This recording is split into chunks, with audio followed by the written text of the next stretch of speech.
Tadi gue ngeliat ada nenek-nenek berdiri di belakang lu. Kalau kayak gini, setannya nggak bakal keluar. Dan kayak ada yang narik tanganku buat ngajak aku pergi.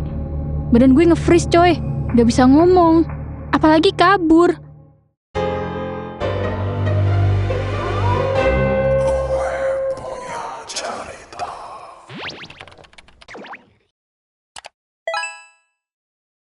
Peringatan, animasi ini dibuat dengan tujuan sharing pengalaman pribadi sang pengirim cerita.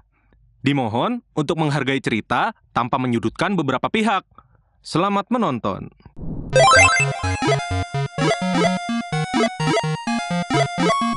Hai, kenalin, gue Aspa. Gue mau berbagi kisah horor yang sempat neror gue di usia 15 tahun, yang bikin gue trauma sampai sekarang.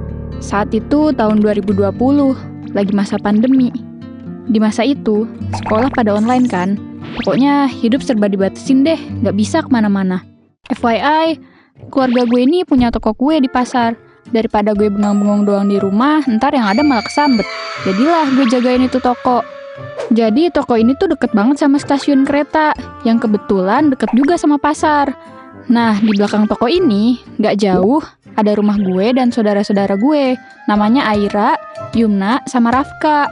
Karena rumah mereka deket dan sekolah online juga, daripada gabut, mereka sering gue ajakin buat nemenin gue jaga toko.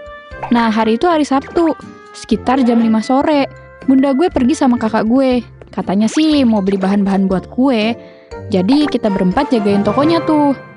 Gue sama Yumna tuh lagi ngelayanin customer. Sedangkan Aira sama Rafka lagi di belakang. Aira lagi sholat asar kan waktu itu. Sementara si Rafka lagi main game. Singkat cerita, ini tuh udah mau azan maghrib ceritanya. Yumna ke belakang, katanya mau istirahat sebentar, mau rebahan gitu. Jadilah gue sendirian jaga di depan. Tiba-tiba gue dikagetin sama suara teriakan Yumna yang kenceng banget dari belakang. Gue langsung samperin dong. Lu kenapa nak? Mukanya kayak shock banget. Dan tiba-tiba gagap gitu, kayak gak bisa ngomong setiap gue tanya apapun. Gue bawa dia ke bangku luar toko buat nenangin dia kan. Dengan muka pucat dan bibir yang gemeter, dia bilang, "Tadi gue ngeliat ada nenek-nenek berdiri di belakang lu." Belum sempet gue cerna kalimat itu, azan maghrib berkumandang. Yumna malah bengong ke arah rel kereta. Terus dia teriak lagi lebih kenceng, "Fa, ada cewek, badannya setengah, di rel." Gue kaget banget dong. Gue ngerasa suasana jadi dingin nusuk ke tulang. Kita dikagetin sama Yumna yang matanya mulai terlihat kosong dan lama-lama berubah jadi hitam. Badannya kaku, mukanya pucat. Terus dia ketawa. Abis itu tiba-tiba nangis. Dan ketawa lagi. Fix ini bukan Yumna. Yumna kerasukan coy. Kita bertiga panik tuh. Langsung baca doa apapun yang terlintas di otak kita. Dari Anas, ayat kursi, sampai doa makan juga kita baca deh. Rafka mikir, kalau kayak gini setannya gak bakal keluar. Jadi Rafka langsung lari tuh ke rumah buat panggil Ustadz. Dan kebetulan rumah Ustadz ini gak jauh dari toko. Singkat cerita, pas Ustadz udah dateng, dia langsung ngasih air putih yang udah dibacain doa. Selang beberapa menit, Yumna sadar. Badannya lemes banget kayak kangkung rebus. Kangkung rebus anjay. Ustadz nanya ke Yumna, "Kamu kenapa? Kamu lihat apa?" Terus Yumna bilang, "Aku ngelihat ada cewek setengah badan di tengah rel kereta. Badan aku juga berat banget Pak Ustadz. Abis itu aku lihat dari kejauhan, ada nenek-nenek lagi melambai. Dan kayak ada yang narik tanganku buat ngajak aku pergi."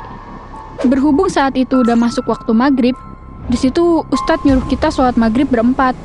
Dan baru tahu, ternyata Yumna lagi nggak sholat karena dia lagi menstruasi. Jadi kondisinya emang lagi lemah. Baru kelar sholat, Bunda sama kakak gue datang bawa kebutuhan toko. Di situ gue ceritain semua kejadian tadi ke Bunda. Dan Bunda gue nyuruh Yumna pulang buat istirahat. Mereka bertiga pun pulang. Jadi di toko tinggal gue, Bunda, sama kakak. Bunda gue masuk ke belakang toko buat sholat. Kakak gue juga ke belakang, mau istirahat. Gue jadi sendirian lagi tuh di depan. Gue ngelamun aja ngeliatin ke arah rel kereta. Tiba-tiba ada bau tanah basah. Padahal gak lagi hujan. Terus gue kaget sekaget-kagetnya. Ada nenek-nenek yang ngeliatin ke arah gue dengan muka pucat dan mata hitam semua. Nenek-nenek itu semakin mendekat ke arah gue. Gue mau teriak, Tapi badan gue nggak bisa. Badan gue nge-freeze coy. Nggak bisa ngomong. Apalagi kabur. Tiba-tiba bahu gue ada yang nepok. Pas gue ngelirik dari ekor mata gue, ternyata itu bunda gue yang udah kelar sholat maghrib. Dia heran ngeliat gue pucat mematung gitu. Dan dipanggil kok nggak nyaut-nyaut katanya. Bunda nanya, "Kamu kenapa, Fa?" Gue belum berani cerita ke bunda. Karena nenek itu masih ngeliatin kita dari kejauhan. Di situ gue langsung meluk bunda dan masuk ke dalam toko. Gue pun niat ceritain kejadian tadi di jalan pulang aja. Singkat cerita, udah jam 10 malam dan saatnya tutup toko. Kita bertiga pulang ke rumah. Pas gue masuk ke kamar, gue langsung rebahan di kasur karena capek banget. Dari pagi gue jaga toko kan. Pas gue lagi asik dengerin musik sambil nonton anime, gue kan pakai selimut tuh. Selimut gue ada yang narik sampai jatuh ke bawah dong. Asli gue kaget banget cuy. Tapi masih berusaha positive thinking tuh di situ. Mungkin kena angin dari kipas kali ya. Akhirnya gue ambil lagi tuh selimut. Beberapa menit kemudian ditarik lagi dong. Udah gitu lampu kamar gue berkedip-kedip sampai 3 kali. Pas selimut itu di bawah dan mau gue ambil, entah kenapa jantung gue berdegup kencang. Gue takut coy. Pas gue mau ambil, gue ngeliat kaki di bawah kasur gue dong. Terus pas gue ngebungkuk buat ngintip, gue teriak sekenceng-kencengnya di situ. Bunda sama kakak gue datang ke kamar gue. Mereka panik dan nanyain gue kenapa. Gue ceritain kejadian tadi di kolong kasur. Terus bunda langsung panggil orang pinter yang ada di daerah rumah. Pas orang pinter itu masuk ke kamar gue, dia kaget. Dia bilang, "Waduh, kamar ini banyak banget penunggunya. Ada nenek-nenek yang tadi anak ini lihat dan ada 2 bocil." Oh, pantesan aja. Selama ini gue juga sering dengar suara ketawa cekikikan anak kecil. Tapi selalu gue abaikan dan gak mau mikir aneh-aneh. Karena ngira itu anak tetangga. Gue kaget orang pinter itu komat-kamit segala macem ke arah gue. Dia nyetirin kamar gue pakai kembang yang dikepret-kepretin pakai rendeman air di dalam kendi. Kayak di sruk, sruk, sruk, sruk, sruk gitu loh. Setelah ke dukun itu, gangguan masih ada. Malah jadi sering bau kembang kuburan gitu. Gue cari di sudut kamar, gak ada apapun yang berbeda. Pas gue sapu bagian kolong kasur, gue nemu seuntai tali putih kayak tali kafan. Gue jadi sering lihat sosok bayangan hitam kalau pas lampu kamar gue matiin. Tapi pas lampu nyala, bau kemenyan. Jadi serba salah dah sama kamar gue. Tapi berbeda dengan Yumna, dia masih sering lihat nenek-nenek dan cewek setengah badan itu. Dia sering ditampakin dan dirasukin. Karena pas saat itu dia lagi menstruasi kan. Jadi makhluk itu demen nempel sama dia. Alhasil keluarganya bawa dia ke dukun. Tapi hasilnya nihil. Udah berobat ke beberapa dukun pun hasilnya masih sama aja. Dia masih sering kerasukan. Sampai akhirnya keluarganya punya opsi pengobatan paling terakhir buat Yumna. Dia dibawa ke ustadz yang terkenal bisa ngobatin yang sering kerasukan. Hasilnya sih dia emang udah nggak kerasukan lagi. Tapi masih sering bengong dengan tatapan kosong. Kita berdua bener-bener nggak tahu harus gimana.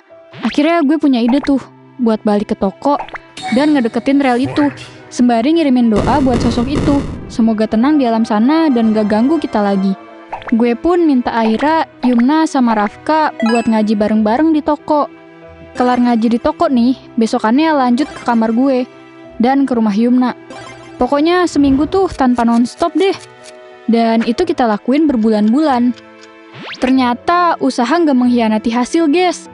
Alhamdulillahnya, gangguan makhluk itu gak muncul lagi. Dan gak ganggu ke gue, begitupun ke Yumna. Syukurnya sampai detik ini, gue gak pernah diteror lagi tuh sama sosok nenek-nenek mata hitam itu. Bayangan hitam dan suara anak kecil itu juga udah gak ada. Walaupun udah gak ada gangguan, gue masih tetap ngerutinin ngajiin kamar gue setiap hari, tanpa terlewat sehari pun sampai detik ini. Gue gak maksa kalian percaya. Gue cuma cerita apa yang gue alamin. Karena sampai sekarang, setiap dengar azan maghrib dan suara kereta lewat, gue masih keinget nenek itu. Dan gue berharap dia benar-benar udah pergi dengan tenang selamanya. Dari cerita ini, semoga kalian lebih mendekatkan diri kepada Tuhan Yang Maha Esa dan gak meremehkan keberadaan mereka ya, meskipun mereka gak terlihat. Sampai sini akhir cerita gue, sampai jumpa di video gue punya cerita selanjutnya. Bye!